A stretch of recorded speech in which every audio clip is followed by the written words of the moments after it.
4च्या दरम्यान आम्ही भैरव बाबाच्या दर्शन घेतलं.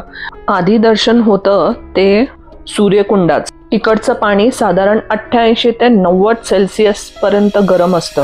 तसं यमुनेला सूर्यपुत्री म्हटलं जातं आणि त्यामुळे ह्या कुंडाला सूर्यकुंड म्हटलं जातं. याचं पाणी एकदम औषधीय आहे. ह्याच्यामध्ये स्नान केल्यामुळे बरीच आजार नाहीसे होतात. हे सायंटिफिकली प्रूव्हन आहे.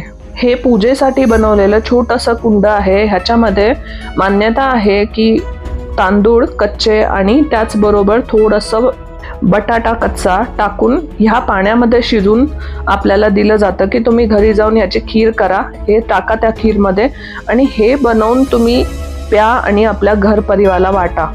हे औषधीय प्रसाद म्हणून दिलं जातं. शरीरातले रोग, मन स्वच्छ होण्यासाठी, आत्मा प्रसन्न होण्यासाठी. नंतर मूर्तीची पूजा करून आम्ही परतीच्या वाटेत